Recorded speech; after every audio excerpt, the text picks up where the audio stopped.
my goodness! Holy sh!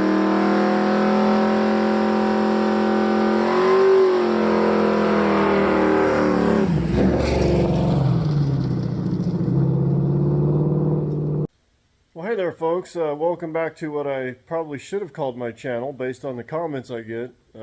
Maybe I should have called it Nicolas Cage's Garage. Everybody comments how much I sound like him. But anyway, let's show you what's going on here today. Like many of you, I'm juggling multiple projects. Working on the off-road mud mower again. Made this steering brace to support the steering rod, and I'm putting this different seat on it. This seat has a little more cushioning, and you actually sit down in it instead of on it. So hopefully that'll work out better than the last seat. What else? Got these tires I found on the Facebook Marketplace. I have a couple ideas for them. Might end up on the Bronco in there if I ever take it wheeling, or maybe my snowplow Bronc. Got these wheels painted up that I got at the Fremont Swap Meet about a month ago. Nice classic white. Those will go on the 76 there. And the snowplow Bronc here, I had to harvest some of the few decent pieces of sheet metal off the back of it, and I figured I'm just going to mount this huge ass propane tank on it for if it obviously runs on propane. So you can see by the forklift tank there. Just going to mount it there, but I pressure tested the tank a couple days ago, and it's got just a tiny little leak here around the gauge. Need to get that out and see, maybe there's an O-ring or something in there that needs to be replaced. I've even been working on this Bronco too a little bit, trying to get the lines figured out where I'm gonna run them to get back to the rear radiator, and of course doing rust repair on the 76. But what I'm really doing today, I'm going to show you folks how I fix this sidewall repair. Let's get to it. Show you the true extent of the damage here. It's going to right about here. On the inside, it's running right up into there. That little gouge, that's nothing. And to right there. First thing I do is get all this cleaned up and cleaned out to assess the true damage.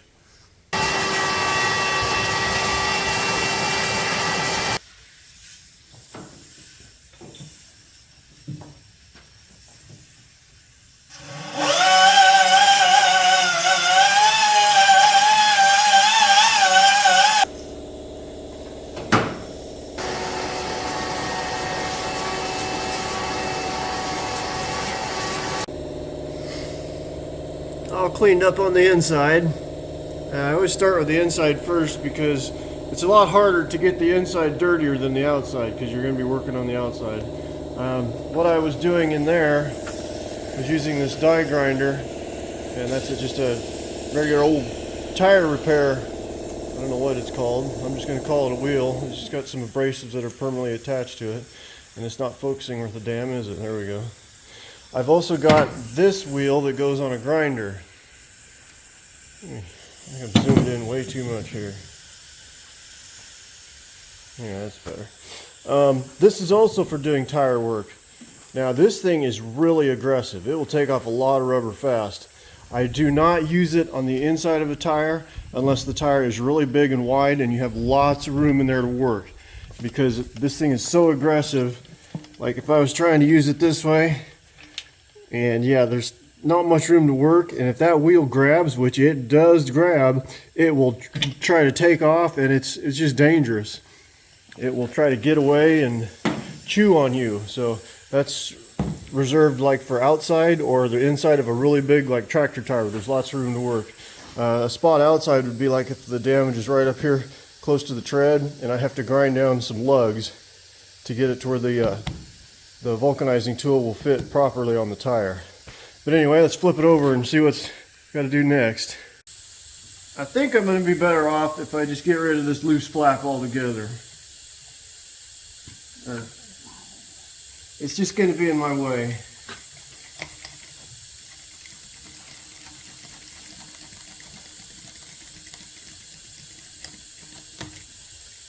Yeah, much better. I can actually get in there and see what I'm doing now.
Another angle of it. As you can see, I beveled all this out. It's kind of like welding. You want to have as much surface area as you can for the patch to adhere to. Now, I don't profess to be an expert at this. I did it out of necessity.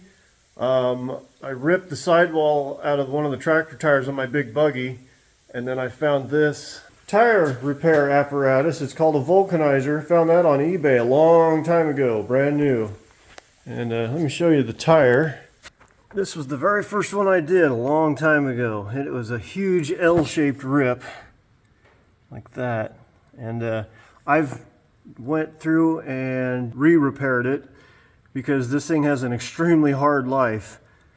Out wheeling, as that's all it does. And it's, if you've watched my wheeling videos, you can see these. We're constantly playing in ruts, and these sidewalls are up against tree roots and rocks and everything. And that's what took this out, was a tree root sticking out of an embankment first time.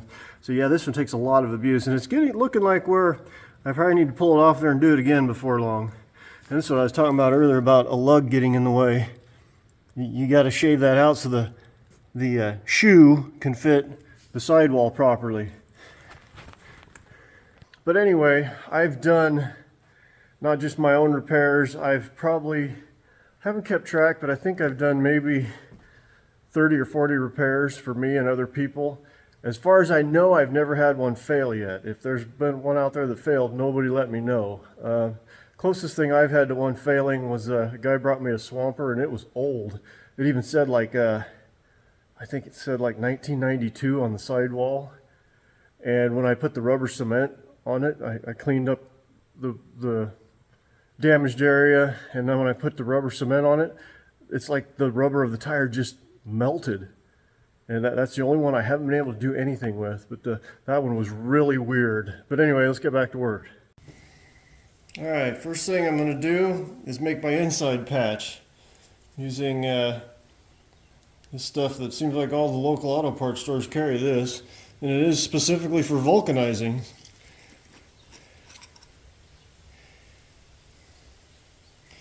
Give it a nice coat of this crap.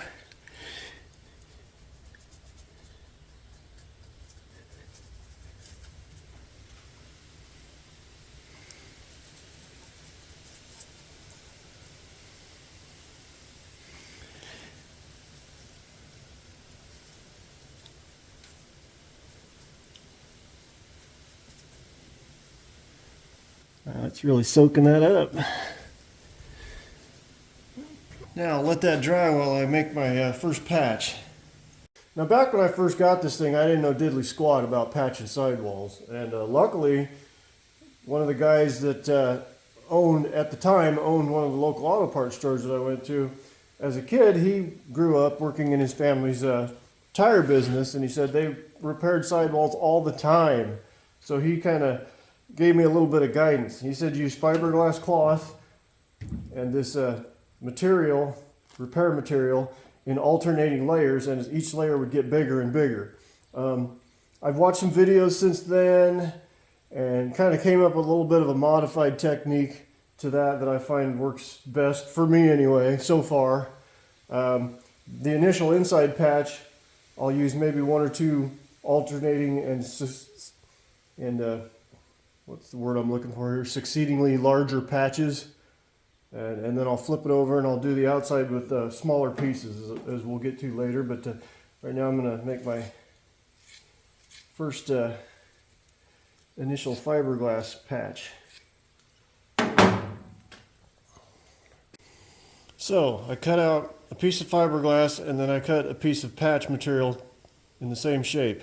I'll put the fiberglass down first, coat it with the rubber cement, and then put this over it.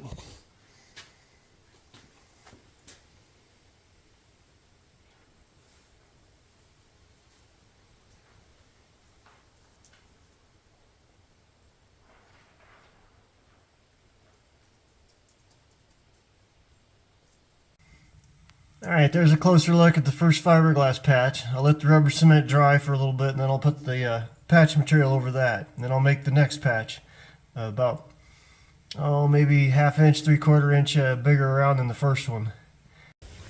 Well, while that cement's drying, let's see if I can get these screws out and holding this gauge in.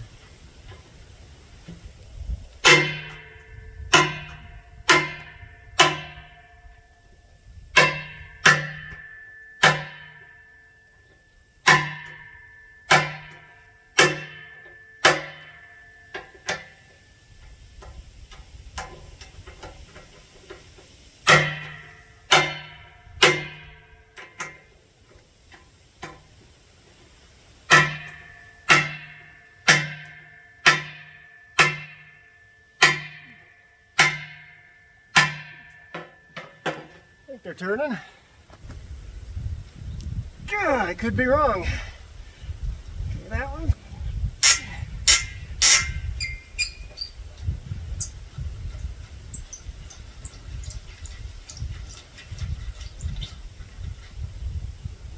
Wow. I think maybe that might be a good idea to find some new ones.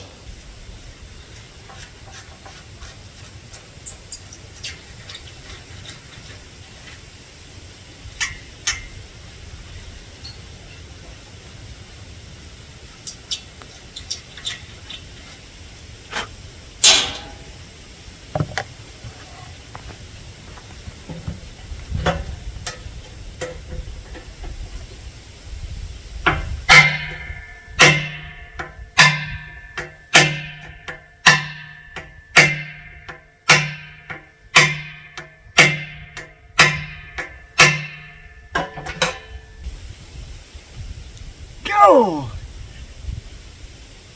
There's always one, isn't there?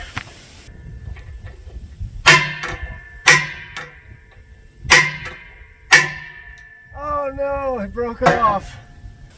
I might just have to hit it with some penetrating oil and let it soak for a while and come back to it.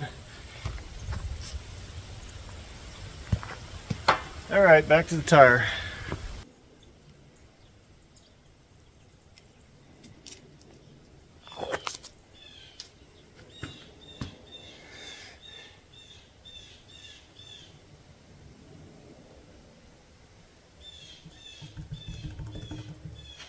I think it kind of goes without saying that you want to try to keep this as clean as possible while you're doing this.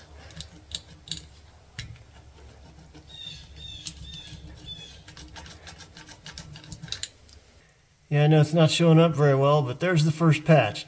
Now I'll make one more, and it will be slightly larger than that one. Same technique, another layer of fiberglass and then patch material, and then I'll move on to doing the outside. Second piece of fiberglass on there. Again, while the cement dries, I think I'll go mess around with that propane tank some more.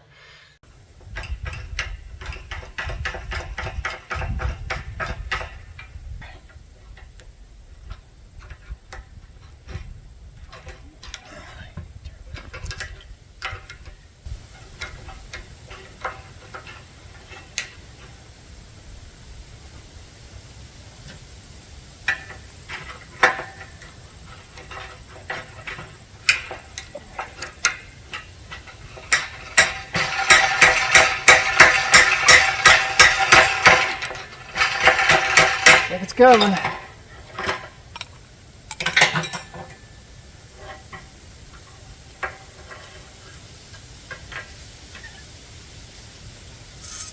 Should be enough of that left that I can get on that with a torch. And there's the seal I need. Just some sort of an O-ring. Alright, there's the second patch in place, and that's pretty much all I'm going to do for the inside. Alright, so moving on to the outside. I've already gave all the damaged area a coat of rubber cement. While that cures, I'll go mess around with my propane tank some more. Then we'll get back to this. So before, years ago when I started doing these, I would just do the same thing on the outside that I did on the inside. Make a small patch, bigger patch, bigger patch. Since then, I've seen some videos where, I don't know, these are fascinating to me, where I don't know where these countries are at. There's some third world countries. They're doing amazing stuff in dirt floors. They're wearing sandals, and about the only fancy thing they have are some nice expensive lathes. But they find ways to fix stuff that we would throw away.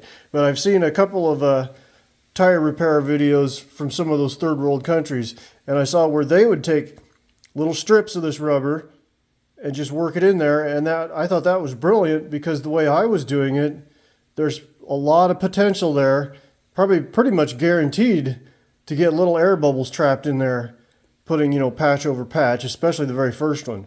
Whereas these little strips, you can get in there and work them right into these crevices and whatnot. Clean hands.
I think you get the idea. It's a long, tedious process.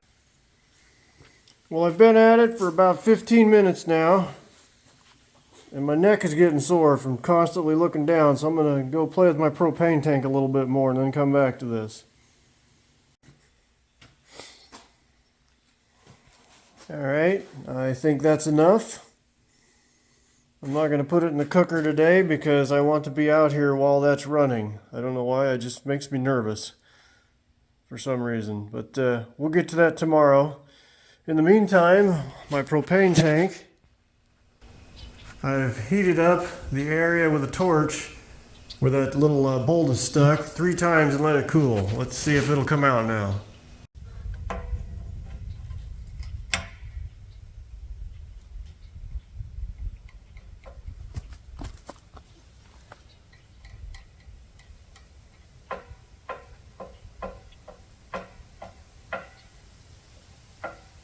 Like I said before, if you get a little bit of movement, that's fine. Don't horse it out of there. Just keep working it back and forth.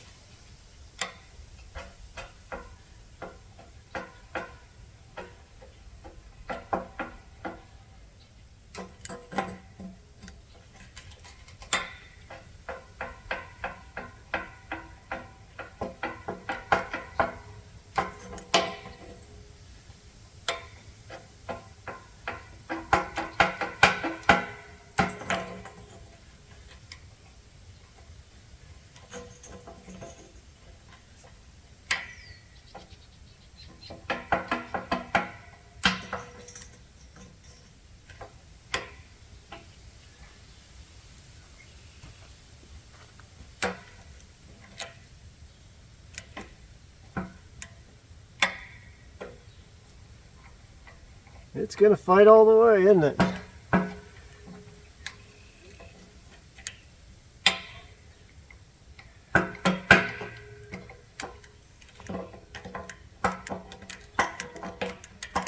Alright, I can go to pliers now.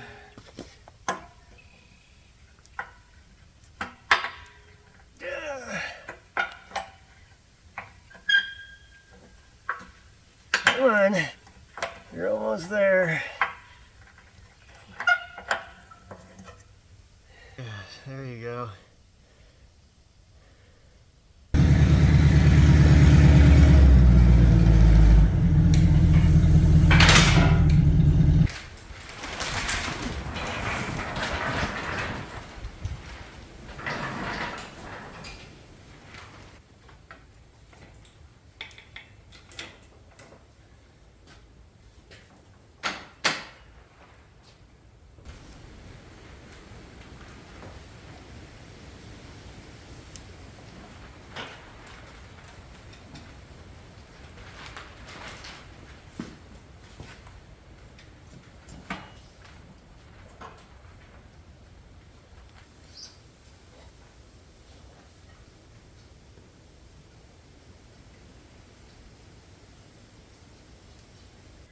Now, as you probably just noticed, that bottom, I'm just going to call it a shoe, but it's just solid aluminum, and it does have a heating element in it. This is the top one. It fits onto this pin in there. Now, it is kind of has a flexible, I don't know what you'd call it. Like, again, I'll call it the shoe. And there's like a little inflatable bladder behind there. It takes a couple pounds of pressure. I kind of still playing around with pressure settings, not really finding any that are better, but yeah, it puts a little bit of pressure to it, which helps push this in and seals this flexible shoe against the outside of the patch. I have found that this heating element, in my opinion, does not get nearly as hot as that one, and I've discovered over the years of doing this that sometimes when it comes to the patch, less is better, because I kind of debated on whether to put just one more layer of patch material out here. So this is kind of an experiment as well, which is usually what I do, is put another layer out here. That's why I cleaned all that up. But I'm going to try it just like this time, because like I was saying, if you get too much material on here, it doesn't really cook it evenly. And it just kind of comes out a little better with less, I've found out over the years. But let's get it all slapped on there and get her heating up.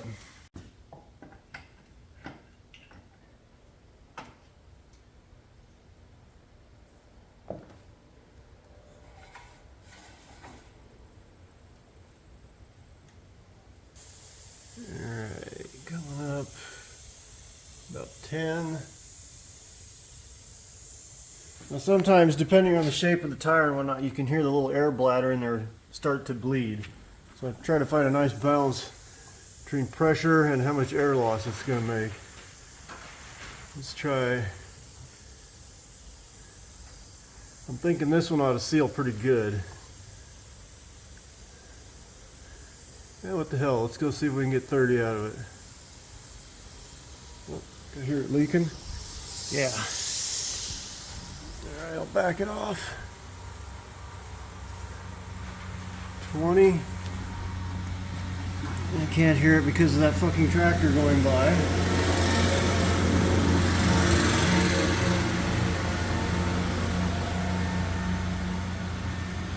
Sometimes I'll just go ahead and let it leak a little bit if it's not too obscene. But I think 20 pounds of pressure in there ought to be more than enough. Doesn't seem to be leaking. Let's go with that. As you can see there, that 20 pounds of pressure in that bladder in there has pushed this shoe out against the sidewall of the tire. Plug it in. One of the worst things about using this thing is it takes up so much room here with the engine hoist, and it takes up the plug I use for my plasma cutter and my welder, so pretty much can't do any welding while I'm using this. Turn on the timer over here. And it should proceed to warm up. Now another thing that I do, because I'd like this upper shoe to run warmer, I've got this bag of mineral wool insulation. I'll pile some around this heating element here to hold the heat in a little better.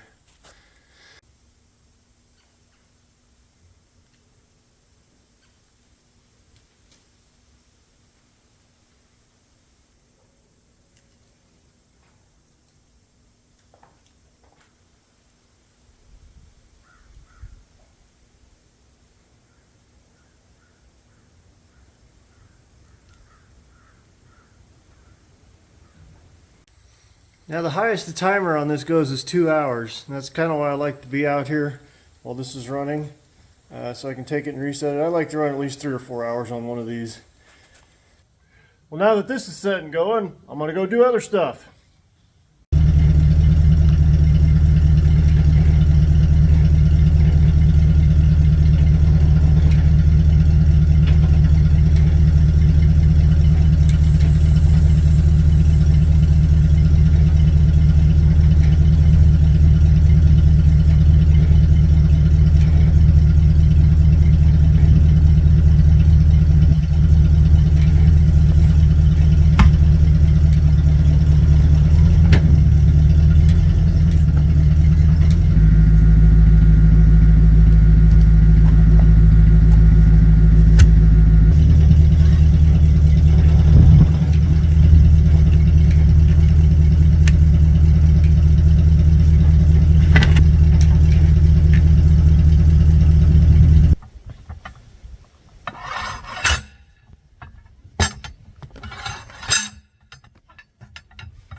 Ah, there's water in that.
Yeah, these are the kind of constant menagerie of humdrum tasks that keep a guy from getting cool projects worked on. See if this was for nothing. It was leaking right there where the wheel weights went.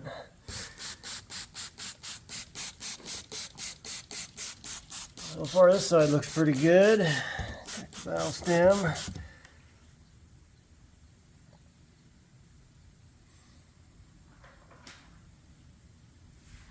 Alright. At least that side worked. Looks like this side's a winner too. Although that wheel weight looks like it's ready to come off of there. I'll tap it back in there.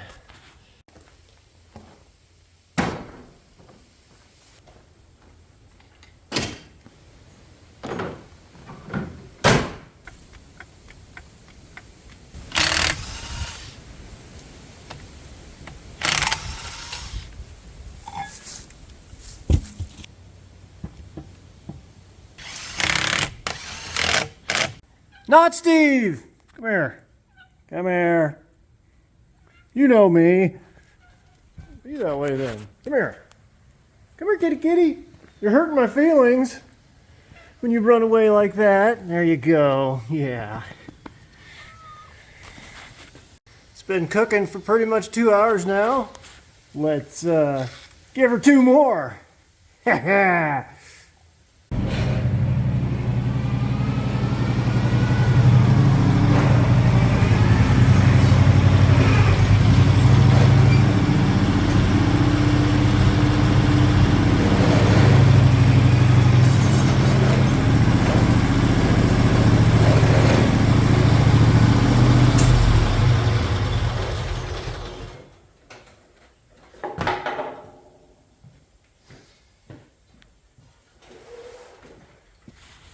So even though I can't use my welder at the moment because of the obvious plug issue, I might be able to get started making the bracket. This is where the original Craftsman seat pivot mounted.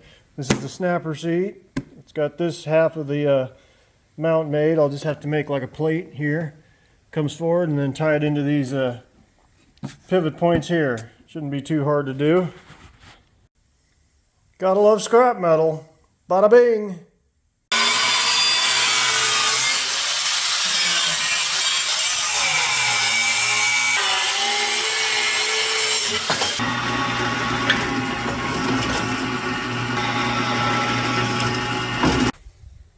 That is done.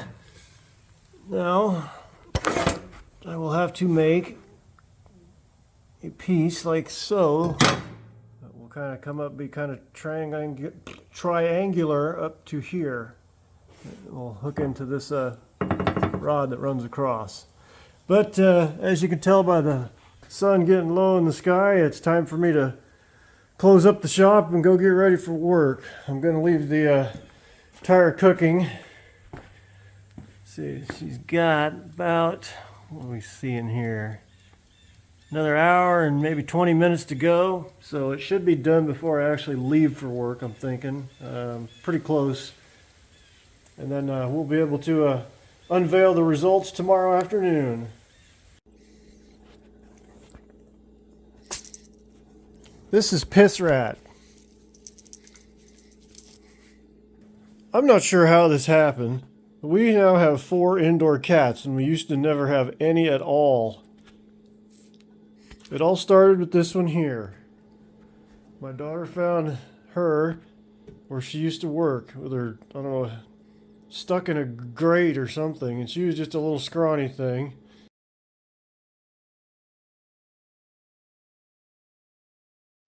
And the plan was she could stay inside until she got big enough to survive outside.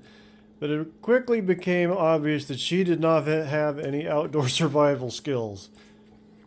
So we had her for about a year. And then one day, I was out working, not in the shop, but outside in the driveway. And I just kind of became vaguely aware of a noise, a screeching noise, which I just kind of thought was a bird. Like I said, wasn't really on my radar because I was, concentrating on what I was doing. Get off me, cat! Come here! Get up there! But yeah, as I was finishing up the job, I realized, well, that's a sound of a cat meowing. And it was this one here. And she was just a scrawny little thing. She had been starving.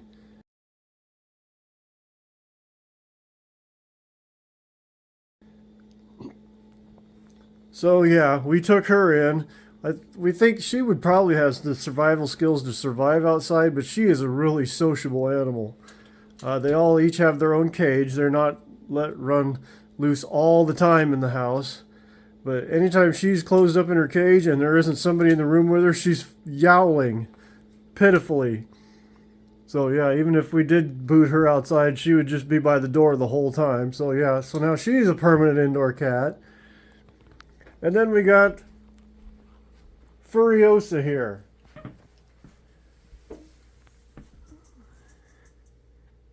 Now she's been an outdoor cat for years. Picked her up at a shelter. And I don't know, the last couple of years here, her eyesight's been going bad. So we kind of took pity on her, brought her inside. We can't have her outside with the other cats, out of her cage anyway. And this was even the case when she lived outside. I don't know what it is about this cat, but other cats want to pick on her. So yeah, she'll get a turn out of her cage when all the other cats are inside. And then we have to close her up. You can see her eyes are just, come here, look, kitty. She looks like a zombie. She's not totally blind, but yeah, her vision is not very good. The last, I don't know, year or so before we brought her inside, she would just, she'd camp out underneath the barbecue grill. And then once in a while she'd wander off and she'd be gone for days before she'd manage to find her way back up to the house. But she's a little sweetheart when she's by herself. But yeah, she's always on the defense with other cats around because, yeah, they all just pick on her for some damn reason. And then there's Piss Rat here. What I've started calling him. My daughter Ayla brought him home from, I think, her boyfriend's house. He was the run of the litter, and she was worried about him. He wasn't getting any food, so she brought him home, and he's got his own cage in her room. So yeah, we have 4 indoor cats for some damn reason. They all got their personalities, but you know what? I'd trade every single one of these multiple times over to have Steve back.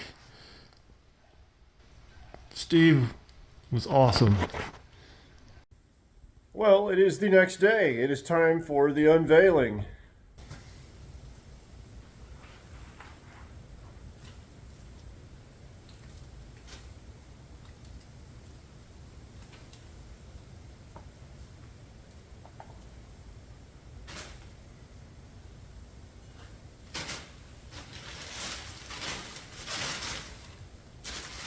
Now, what I've found over the years of doing this in an amateur manner, every patch comes out different.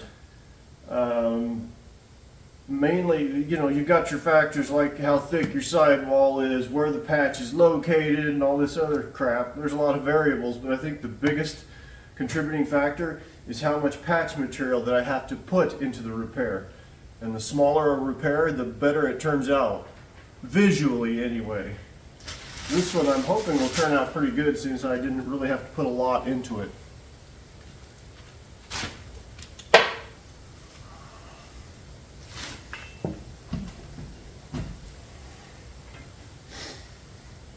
Good.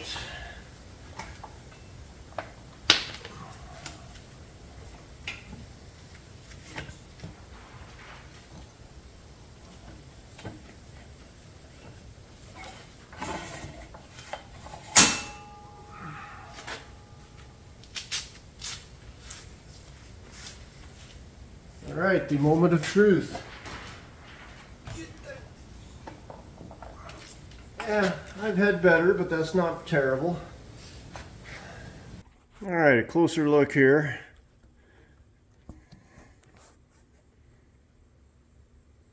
This is why I feel like the top heating element in the shoe doesn't get as hot as the inside one, because it doesn't look to me, I mean, it looks cured and all, but it seems to me like it should get hotter and just kind of spread out a little more. But I don't know, maybe I'm just doing it wrong. That's entirely a possibility. I mean, it seems to have adhered pretty well. I don't know what this little crack in there is about. So probably because there's a crack in that. Anyway, let's take a look at the inside.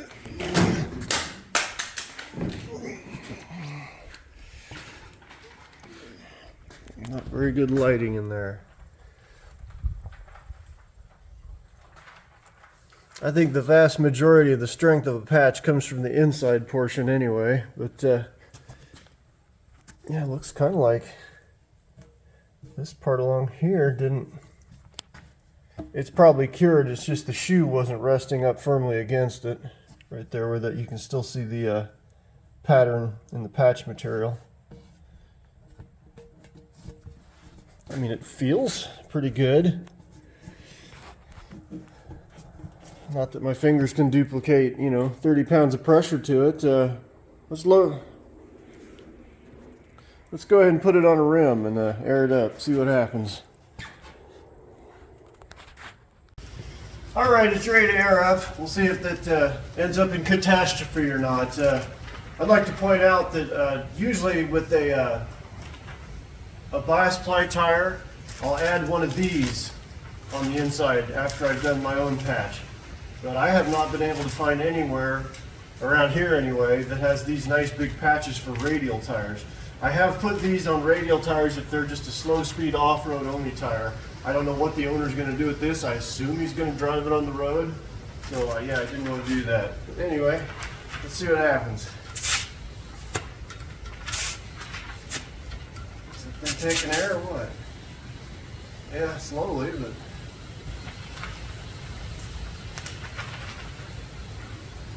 I don't know why it's taking air so slow, but it is taking it. All right, this thing. Oh, I never turned my air pressure back up. All right, now we're set. Bring on the doom.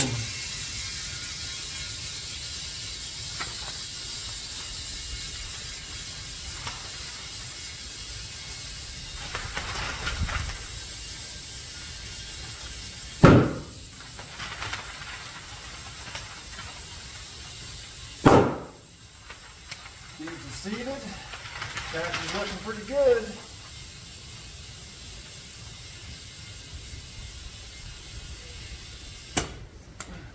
Got 30 pounds in it. So we can get her up to 40. He's going to run this on a Samurai, I do believe. It came off the Samurai, so I don't foresee him ever having 40 pounds in it. So that should be a good, way beyond kind of a measure.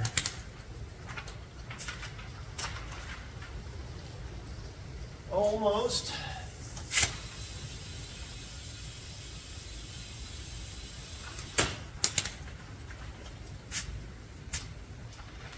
There we go. 40 pounds. Yeah, not the most aesthetically pleasing patch. It's pretty much how I expected it to come out looking. Seems like they always do, but holding 40 pounds just fine. Now this is a radial tire. It's just a spare for this rig here. Yeah, it's never been run on, like I said, because it's just a spare. But you can see the patch I did on it, it's cracking. And I also did put a big patch on the inside, even though it's a radial, because I figured this is just going to be a slow speed tire if it ever did get used.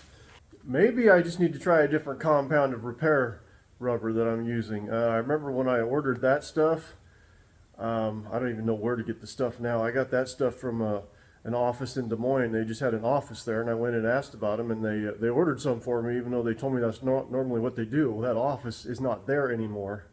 But anyway, when I ordered it, oh my God, they had a huge variety of repair material for different parts of the tire, and I don't even remember it all, but there was probably at least a dozen different types to choose from, and I just choose that. Maybe when that stuff runs out, if I can find where to get some more, I may need to reevaluate the repair material that I'm using if I even keep doing this. It's kind of a huge pain in the ass, really. I just kind of do it for my friends and other wheelers, because yeah, we're always tearing sidewalls out of our tires. But it always someone sends me a tire and it sits around. I try to put it somewhere where it's in my way so I won't forget about it. And I've had this particular tire probably 3 or 4 months now. There was one tire I did. I don't know. It's probably been 2 or 3 years ago. It was a Super Swamper Bogger. I think. 44, and the guy, I patched the sidewall on it and got it back to him, and he was telling me later on that he had that in his shop trying to get it back on the rim, and he had it on the rim and he was airing it up trying to get the bead to seat, and it would not seat, and he didn't I forget how the story goes, but basically he blew up the tire trying to get the bead to seat, and my patch did not fail. It was the rest of the tire that blew up. So, you know, that was a really good feeling, knowing that my patch held up. So I think he told me he had it up to 70 pounds when that thing blew up. He heard it heard weird noises starting to come from, and he just got out of his shop, and it blew up, and I guess it obliterated his shop lights and whatnot. But yeah, that made me feel good knowing that my patch would take that kind of pressure. Well, yet another day has passed. The tire issue is resolved, but maybe I thought I ought to tie up a couple of other loose ends, just in case my maybe 17 faithful viewers out there might need to feel some, what's the word here I'm looking for, some closure on a couple other things I was working on. All rainy and dreary out today, but anyway, got a new O-ring in this, 4 new bolts. I'm going to pressure test it again. Not Steve's in here trying to trip me. Alright, let's get this thing pressurized. Anyway, this is going to take a while.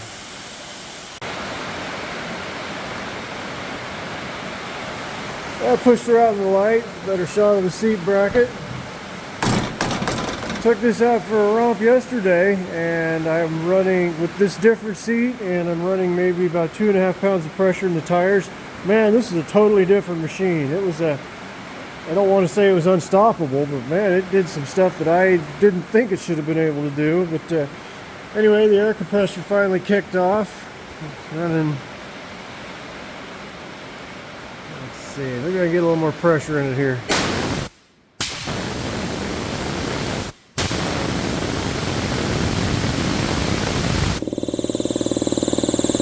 Should be able to get it up to 160, I think.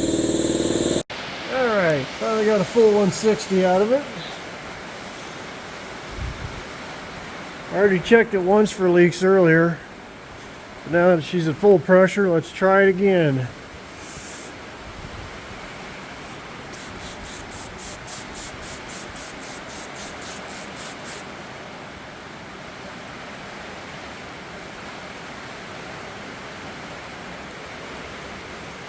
Seems pretty good. Alright, I'm going to run with this tank. I'll just have to order the proper fill valve for it, which will be a forklift type one. And because this is so low here, suspension movement will get into the tank, and that's what this 6-inch channel is for. I'll put a piece of 6-inch channel between the tank and the frame to get it up away from the tires. But yeah, this ought to make plenty of weight. I'm guessing this tank is about, I don't know, 60 or 80 gallons. So that ought to be plenty of traction weight back here, and I'll probably never have to fill the damn thing up again in my entire lifetime, unless we start getting a lot more snow. Well, thanks for watching. Hope you learned something, or was entertained at least, to some degree. As usual, go out there, find yourself a project, have fun with it.